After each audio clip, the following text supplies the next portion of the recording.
بسم اللہ الرحمن الرحیم نحمدہ ونصلی ونسلم علی رسولہ الکریم اما بعد۔ الاشباح والنظائر کے فن ثانی میں کتاب القضاء والشہادات والدعاوی کا درس شروع ہو رہا ہے، اور یہ بیان فقہ کی تمام کتابوں میں خصوصاً الاشباح والنظائر میں مشکل ترین دروس میں ہے، اس لیے توجہ شرط ہے۔ اور یہاں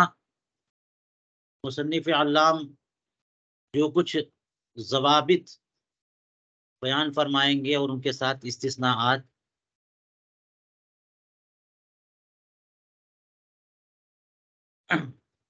ان کو سمجھنے کے لیے جگہ جگہ تمہید کی بھی ضرورت پیش آئے گی، اس لیے کہیں بھی کوئی سوال پیدا ہو تو ضرور آپ لوگ سوال کریں۔ کتاب القضاء والشہادات، یہ کتاب ہے قضاء اور شہادات و دعاوی، دعویٰ کی جمع، شہادت کی جمع شہادات۔ یہ کتاب عموماً فقہ کی کتابوں میں تین الگ الگ بیانات میں ترتیب دی جاتی ہے۔ کتاب القضاء الگ ہے، کتاب الشہادات الگ ہے، کتاب الدعوہ الگ ہے، آپ دیکھ لیجئے فقہ کی کتابوں میں۔ لیکن یہاں علامہ ابن نجیم نے تینوں کو ایک ساتھ ملا دیا، کیونکہ قضاء سے متعلق تو تینوں ہیں، اس لیے تینوں کو ایک ساتھ ملا دیا، اس لیے یہ بیان نسبتاً لمبا اور طویل ہو گیا ہے، اس لیے گھبرانے کی ضرورت نہیں ہے، درس جاری رہے گا، کبھی لمبا درس ہوا کبھی مختصر ہوا، اور جب درس بلا ناغہ جاری رہتا ہے تو اس کی برکتیں ہم سبوں کو ملتی ہیں۔ چلیے، علامہ ابن نجیم فرماتے ہیں لا يعتمد على الخط ولا يعمل به۔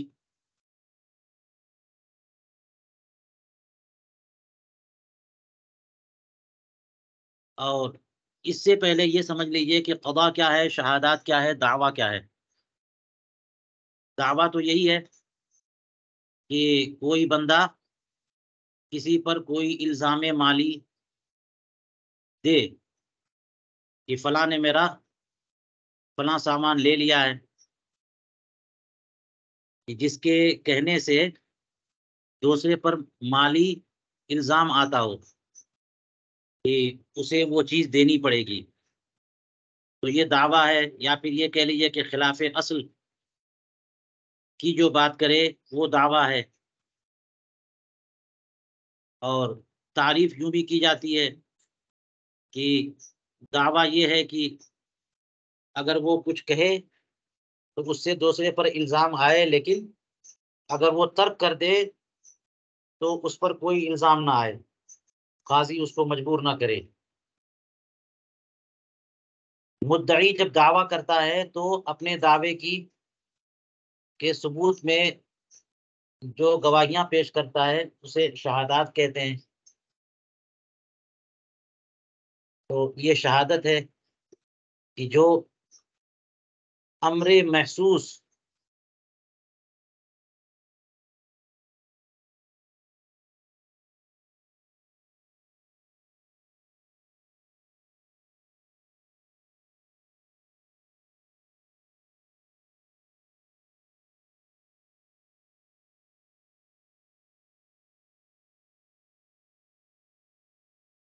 حضرت آواز نہیں آ رہی ہے۔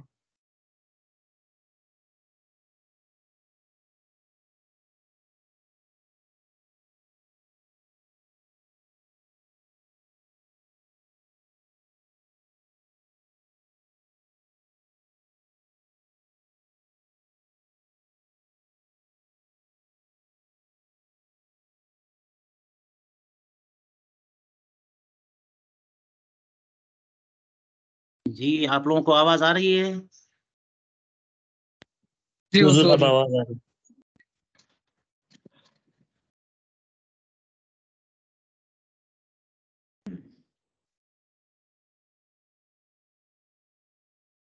تو شہادت یہ دعویٰ کہ اس بات میں کام آتی ہے گواہیاں، اور قضا جو ہے نا وہ یہی ہے کہ مدعی اور مدعا علیہ کے درمیان معاملات کو کسی نتیجے تک پہنچانا، یہی قضا ہے۔ اور اس کی اصل تعریف اور اس کے بنیادی مباحث آپ جو ہے فقہ کی ان کتابوں میں دیکھیں جو متون اور شروع کا درجہ رکھتی ہیں۔ تو پہلی بات اس میں فرما رہے ہیں لا يعتمد على الخط ولا يعمل به، خط پر اعتماد نہیں کیا جائے گا اور نہ اس پر عمل کیا جائے گا۔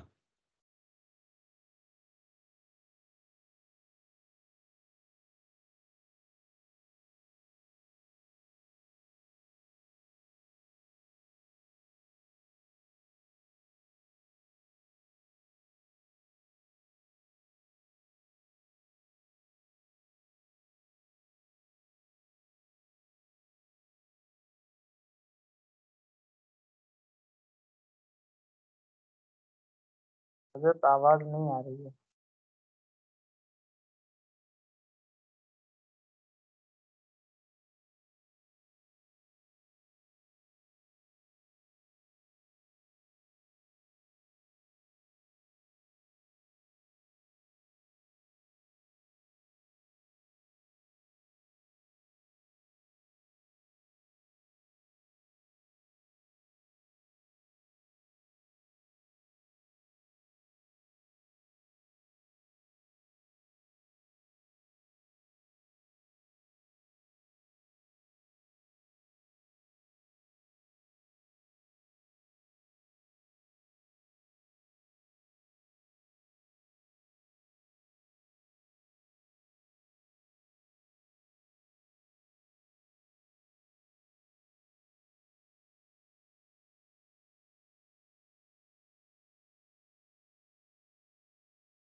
اللہ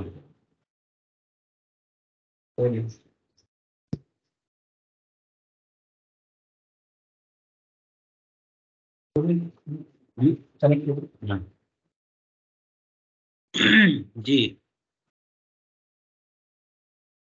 چلیے، اب آپ کو آواز آ رہی ہے؟ جی حضور اب آواز آ رہی جی پہلی بات یہ ذہن میں رکھیے کہ شرع میں تحریر اور خط اور کتابت کا اعتبار نہیں ہے بطور حجت۔ آپ نے پڑھ لیا کہ نکاح، طلاق، یہ سب جو ہے نا تحریر اور خط و کتابت سے بھی یہ کام ہو جاتا ہے، کیونکہ یہ عاقد کے نائب کی حیثیت رکھتا ہے۔ لیکن دعویٰ میں، قضا میں، شہادت میں اس کی کوئی حیثیت نہیں ہے۔ وجہ یہ ہے کہ تحریر، خط اور مکتوب یہ تزویر سے پاک نہیں ہے، اس میں اندیشہ ہے کہ غلط طور پر کوئی تحریر تیار کر دی گئی ہو یا کسی اور نے لکھ دیا ہو۔ اس سلسلے میں ایک بڑا مشہور جزیہ ہے کہ الخط یشبہ الخط، الخط یہ اشبہ الخط، خط سے خط کے مشابہ ہوتا ہے، تو جس کی تحریر آپ سمجھ رہے ہیں کہ یہ فلاں کی تحریر ہے،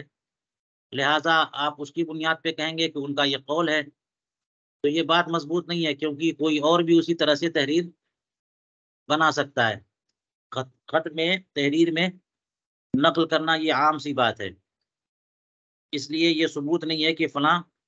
کی ہی یہ تحریر ہے یا فلاں کا ہی یہ قول ہے۔ اور اس میں تصویر یعنی گڑھ لینا، جھوٹ طور پر کوئی تحریر غلط طور پہ تیار کر لینا، یہ سب جو ہے ہوتا رہتا ہے، اس کی گنجائش ہے، اس لیے یہ حجت نہیں ہے۔ آپ یہ کہیے گا کہ جناب یہ جو تصویر کے امکان کی بات ہوئی، تو یہ تو لوگ کورٹ میں جا کر یہ جو گواہی دیں گے اس میں بھی یہ گنجائش ہے کہ کوئی جھوٹی گواہی دے دے، تیار کردہ گواہی کی بلا وجہ میں، یعنی وہ سچی بات نہیں ہے، گواہ تیار کر لیے جن کو شاہد الزور کہتے ہیں، انہوں نے آ کر کے گواہی دے دی، تو امکان تو تصویر کا امکان تو گواہیوں میں بھی ہے جیسا کہ تحریر میں ہے، تو وہاں بھی اعتبار نہیں ہونا چاہیے۔ تو جواب اس کا یہی ہے کہ شاہد کے قول کا اعتبار ہوگا اگر تزکیہ شہود ہو چکا ہو، تو اگر وہ ثقہ اور عادل ہو، کیونکہ انسان اگر ثقہ اور عادل ہے تو وہ اشرف المخلوقات ہے اور بہت ممتاز ہے، بڑا مقبول ہے۔ اللہ تبارک و تعالیٰ نے انسان کے قول کو بہت اہمیت دی ہے، اور انسان کا اپنا قول حجت ہوتا ہے، اس پر بھی دوسروں پر بھی، اور قول کو جو ہے نا لغو یا محمل قرار دے دیں تو سارے تصرفات غیر معتبر ہو جائیں گے اور امان اڑ جائے گا اور دنیا کا کاروبار چل ہی نہیں پائے گا۔ اس لیے کسی عاقل بالغ کا قول جو ہے اس کو جہاں تک ہو سکتا ہے صحت پر محمول کرتے ہیں، تو جو انسان کے قول کا درجہ ہے وہ اس کے علاوہ دیگر چیزوں کا درجہ نہیں ہو سکتا، لہٰذا بہرحال انسان اشرف المخلوقات ہے، وہ اگر ثقہ اور عادل ہے تو اس کی بات مانی جائے گی، اور اس میں یہ گنجائش امکان عقلی جو ہے کہ جناب ہو سکتا ہے کہ سچا آدمی بھی جھوٹ بول دے، اس کا کوئی اعتبار نہیں کیا جائے گا، ورنہ دنیا کا نظام ہی نہیں چل پائے گا۔ رہی بات یہ کہ اس کے علاوہ جتنے بھی تصرفات کے طریقے ہیں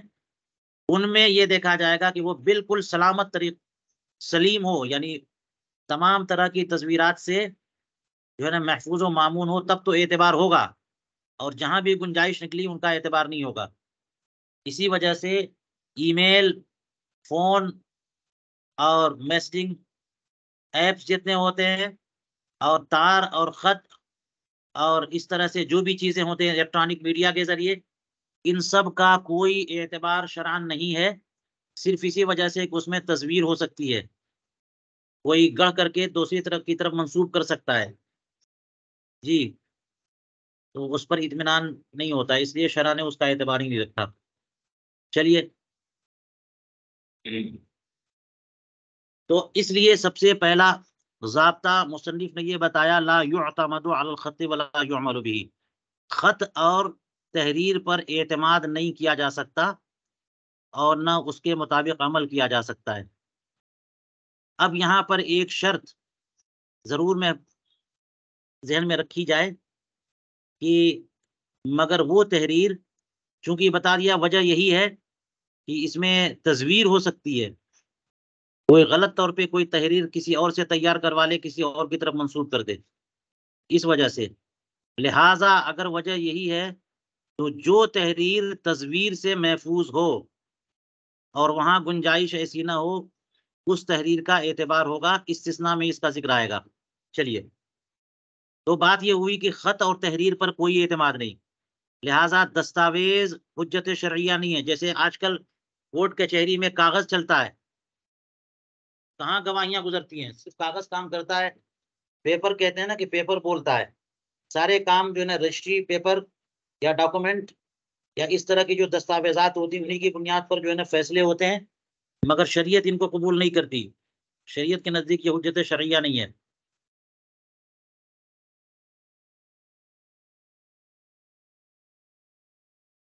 لہٰذا اس طرح کی چیز معتبر نہیں ہے، محض اس وجہ سے کہ اس میں تصویر ہو سکتی ہے، ہوتی رہتی ہے تصویر، لوگ پیپر تیار کر لیتے ہیں زمین کے دعویٰ کرنے والے رجسٹری پیپر تیار کر لیتے ہیں، ہے نا، کسی بھی وکیل سے. اسی لیے تو وکیلوں کو جھوٹ کا پرندہ کہا جاتا ہے. اور کچہریوں میں آج کل کیا ہوتا ہے، کم لوگوں کو انصاف ملتا ہے، زیادہ لوگ جو ہے نا محروم ہو جاتے ہیں. تو تصویرات بہت زیادہ ہیں، اس لیے ڈاکومنٹ نہیں چلے گا، تحریر نہیں چلے گی. فلا يعمل بمکتوب الوقف الذي عليه خطوط القضاة الماضین. لہذا وقف کی ایسی تحریر پر عمل نہیں کیا جائے گا جس پر کہ گزرے ہوئے قاضیوں اور ججوں کی کا دستخط ہو یا ان کی تحریر ہو کہ انہوں نے لکھ دیا ہو اپنے الفاظ میں کہ یہ پراپرٹی جو ہے وہ وقف کی ہے، اور ایسی دستاویز کوئی پیش کرے تو اس کی بنیاد پر اب اگلا قاضی جو ہے نا وہ فیصلہ نہیں کر دے گا کہ یہ فلاں کی نہیں ہے بلکہ یہ وقف کی جائیداد ہے.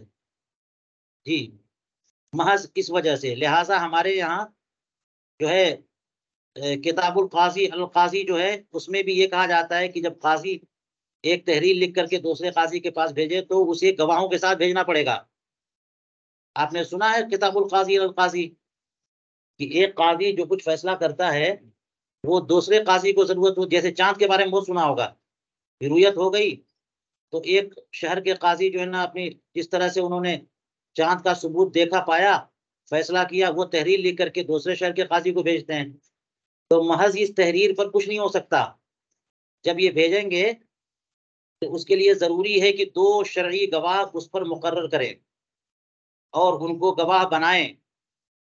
اور گواہ بنا کر یعنی مضمون بھی سنائیں اور گواہ بھی بنائیں، اور انہی کے سامنے وہ لیٹر جو ہے نا مہر بند کریں اور ان کو حوالے کریں، اور پھر وہ 2 عادل گواہ لے کے جائیں دوسرے شہر کے قاضی، انہی کے نام دوسرے شہر کے قاضی کے نام یہ خط لکھیں گے قاضی صاحب، اور یہ 2 گواہ لے کر جائیں گے، اور یہ 2 گواہ وہاں پہنچ کر کے پہلے گواہی دیں گے کہ فلاں قاضی نے ہم کو گواہ بنا کر کے یہ خط دیا ہے، بھیجا ہے، اور اس میں یہ مضمون بھی بتائیں گے.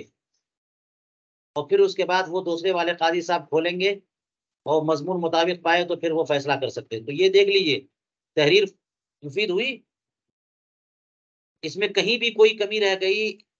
تو پھر یہ کتاب القاضی بالکل معتبر نہیں ہے. تو اصل معاملہ گواہوں کا، شریعت نے بینہ کو سب سے زیادہ فوقیت دی ہے. تو شریعت میں کسی دعوے کو فیصل کرنے کے لیے وہ کیا ضروری ہے، بینہ یا اقرار یا نقول، 3 چیزیں ہیں. اسی لیے کہا انہوں نے لِأَنَّ الْقَاضِي لَا يَقْضِي إِلَّا بِالْحُجَّةِ. کیوں تحریر معتبر نہیں ہے؟ اس لیے کہ قاضی تحریر کی بنیاد پر فیصلہ نہیں کر سکتا، قاضی حجت کی بنیاد پر فیصلہ کرے گا، حجت شرعیہ کی بنیاد پر. اور حجت شرعیہ ہے کیا؟ بینہ، اقرار، نقول، یہ 3 چیزیں. حجت شرعیہ کیا ہے؟ بینہ، اقرار، نقول. یعنی یا تو یہ کہ مدعی بینہ پیش کر دے، یعنی 2 گواہ، 2 مرد جو ثقہ عادل ہوں، یا پھر 1 مرد اور 2 عورتیں. اقرار یعنی منکر جو ہے وہ مدعا علیہ وہ اقرار کر لے کہ ہاں ہاں ٹھیک ہے یہ مدعی کا ہی سامان ہے. اور یا پھر یہ کہ نقول کرے، یعنی اس پہ جب حلف دیا جائے تو وہ حلف اٹھانے کے لیے، قسم کھانے کے لیے تیار نہ ہو، تو اس کی وجہ سے بھی قاضی جو ہے مدعی کے دعوے کو ثابت کر دیتا ہے، فیصلہ کر دیتا ہے. یہ 3 چیزیں ہیں، بینہ، اقرار اور نقول. یہی 3 چیزیں ہیں جس کی بنیاد پر قاضی فیصلہ کرے گا. کوئی چوتھی چیز نہیں ہے جس کی وجہ سے قاضی فیصلہ کرے. لہٰذا آپ خالی ڈاکومنٹ لے کے جائیے اور کہیے کہ اس پر فیصلہ ہو جائے تو قاضی فیصلہ نہیں کر سکتا. شریعت میں یہ معتبر نہیں ہے. کما فی وقف الخانیہ، جیسا کہ یہ بات فتاوی قاضی خاں کی کتاب الوقف میں ہے. چلیے، ولو احضر المدعی خط اقرار المدعا علیہ لا يحلف انه ما كتب وانما يحلف على اصل المال كما في قضاء الخانیہ. یہ جو ولو ہے یہ واو وصلیہ ہے، مستانفہ نہیں ہے. اگرچہ کما فی وقف الخانیہ کہہ کر کے جملہ انہوں نے مکمل کر دیا، جس سے ظاہر یہ ہوتا ہے کہ یہ مستانفہ ہے، اور یہ الگ بات ہے نہیں، اسی سے متعلق ہے. اس لیے ترجمہ یوں ہوگا کہ اگرچہ مدعی جو ہے مدعا علیہ کے اقرار کی تحریر حاضر کرے، قاضی کے پاس جو ہے نا مدعی مدعا علیہ کے اقرار کی تحریر حاصل کرے کہ لا یحلف انہ ما کتب، کہ وہ مدعا علیہ قسم نہ کھائے اس بات پر کہ اس نے تو تحریر لکھی ہی نہیں، وانما یحلف علی اصل المال، وہ قسم کھا رہا ہے اس بات پر کہ یہ اصل مال جو ہے مدعی کا نہیں ہے، میں تسلیم نہیں کرتا مدعی کا دعویٰ، کما فی قضاء الخانیہ، جیسا کہ فتاوی خانیہ کی کتاب القضاء میں ہے۔ اس بات کو سمجھنے کے لیے ذرا توجہ دیجئے، میں مثال پیش کرتا ہوں آپ کو۔ جیسے مثال کے طور پر مدعی جو ہے وہ زید ہے اور مدعا علیہ بکر ہے، تو زید نے بکر پر کسی جائیداد کا دعویٰ کیا کہ جو زمین بکر کے قبضے میں ہے وہ میری ہے، اور بکر انکار کر رہا ہے کہ نہیں نہیں ان کی نہیں ہے، میرے قبضے میں ہے، تو زید مدعی ہو گیا اور بکر جو ہے وہ منکر ہو گیا۔ اب زید قاضی کے پاس جو دعویٰ کر رہا ہے اس کے لیے وہ بکر کی طرف سے اقرار نامہ لے کے آ رہا ہے، بکر کی طرف سے اقرار نامہ یعنی ایک ایسا خط، ایک ایسی تحریر جس میں بکر نے جو ہے وہ اقرار کیا ہوا ہے، ہاں، اور اقرار بھی وہی ہے کہ ہاں ہاں یہ تمہاری زمین ہے، بکر مدعا علیہ ہے، اس نے کبھی اقرار کیا ہوگا یا جو بھی صورت، لیکن تحریر بول رہی ہے کہ بکر نے لکھ کر کے دیا ہے کہ ہاں ہاں یہ زمین جو میرے قبضے میں ہے یہ زید کی ہے۔ تو زید اپنے بینہ کے مقام پر منکر بکر کی ایک تحریر پیش کر رہا ہے جس میں مدعا علیہ نے کیا کیا ہے؟ اقرار کیا ہے، ٹھیک ہے؟ تو کیا اس اقرار کی وجہ سے قاضی جو ہے وہ مدعی کے حق میں فیصلہ کر دے گا کہ دیکھو تحریر تو پیش کر دی جس میں مدعا علیہ خود اقرار کر رہا ہے کہ یہ پراپرٹی زید کی ہے؟ تو یہ نہیں چلے گا۔ دیکھیے کیا کہ لا یحلف انہ ما کتب، ایسی تحریر اقرار کی کہ اب جب پیش کر رہا ہے کورٹ میں تو بکر جو ہے اس بات کا حلف نہیں لے رہا ہے کہ اس نے یہ تحریر لکھی نہیں ہے، وہ خاموش بھی ہے، وہ کورٹ میں خاموش بھی ہے، جس سے لگتا یہ ہے کہ یہ تحریر اسی کی ہے، وہ یہ قسم بھی نہیں کھا رہا کہ میں نے نہیں لکھا، زید دکھا رہا ہے اس کی تحریر کی دیکھیے ان کا اقرار ہے، اور کورٹ میں جو ہے نا بکر خاموش ہے، وہ کچھ بول بھی نہیں رہا کہ نہیں نہیں نہیں واللہ میں نے نہیں لکھا، یہ بھی نہیں کہہ رہا، تو کیا تب معتبر ہے؟ تب بھی معتبر نہیں ہے۔ تو منکر جو ہے حلف اس بات کا نہیں لے رہا ہے کہ اس نے نہیں لکھی تحریر، بلکہ وہ حلف لے رہا ہے اصل مال کی، اصل مال پر حلف لے رہا ہے کہ یہ زمین جو میرے قبضے میں ہے یہ زید کی نہیں ہے، قسم واللہ یہ زید کی نہیں ہے، تو اصل مال پر قسم کھا رہا ہے، تحریر نہ تیار کرنے پر قسم نہیں کھا رہا۔ تو کیا اس صورت میں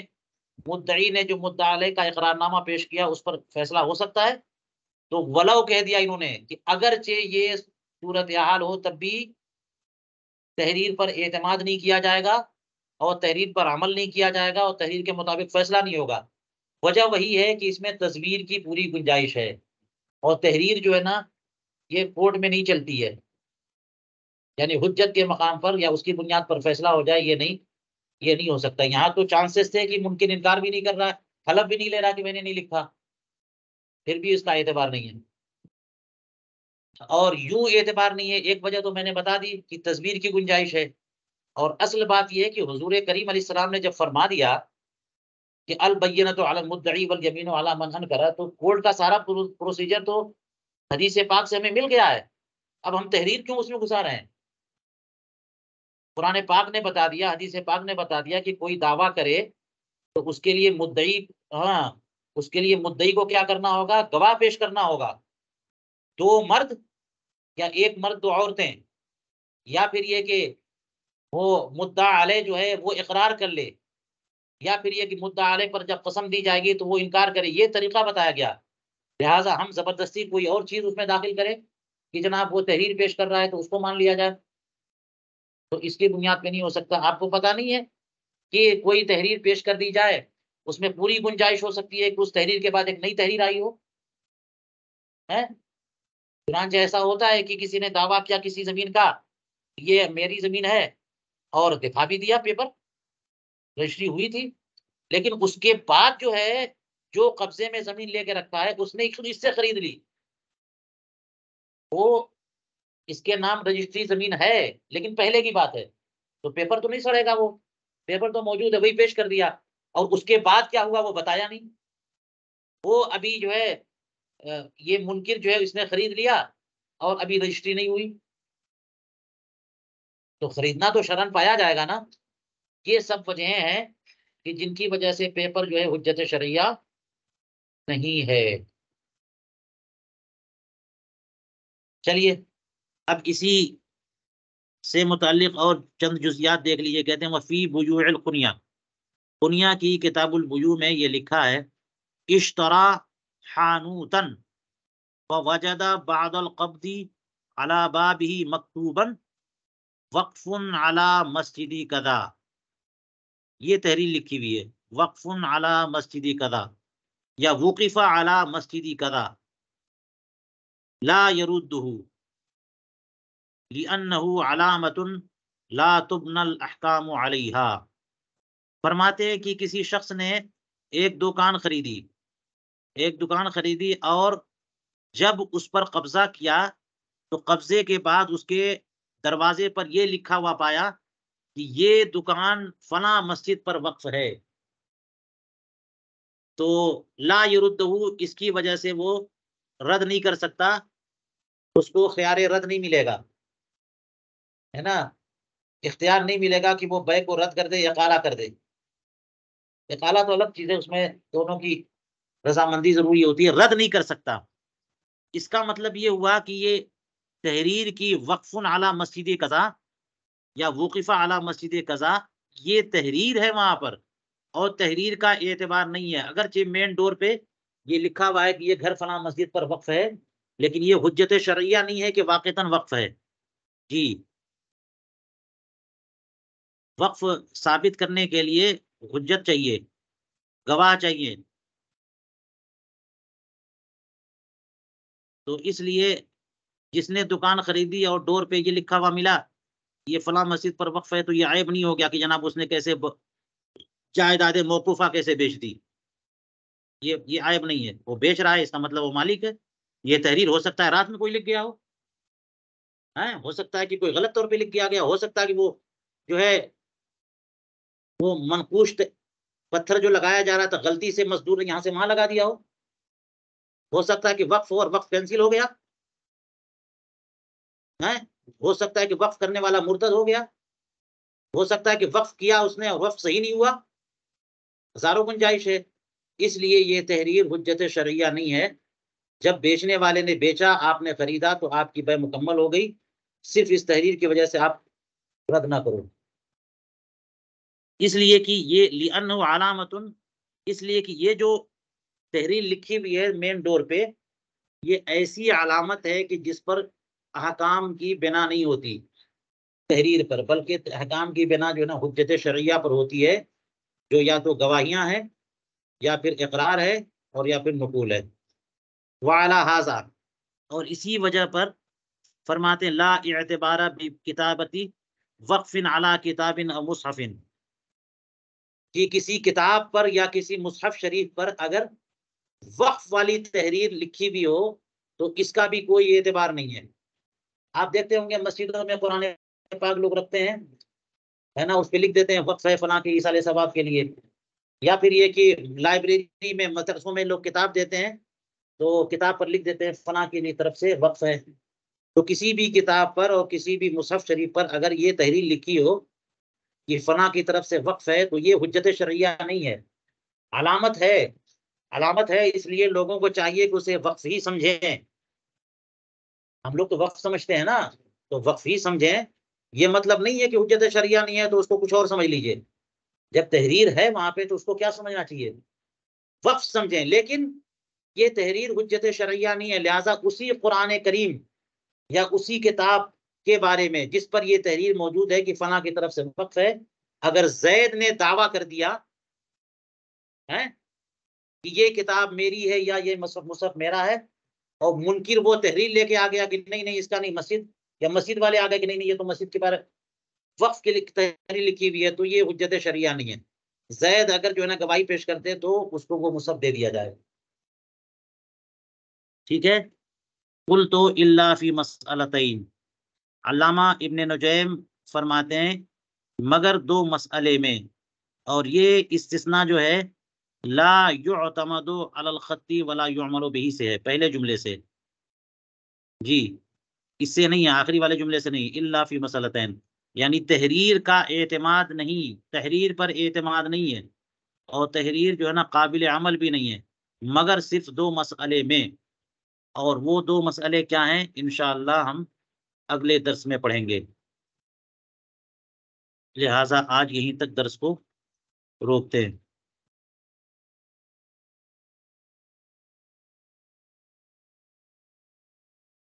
السلام علیکم حضرت۔ وعلیکم السلام ورحمۃ اللہ وبرکاتہ۔ رک جائیے، ریکارڈنگ بند کر دوں، پھر سوالات کریے۔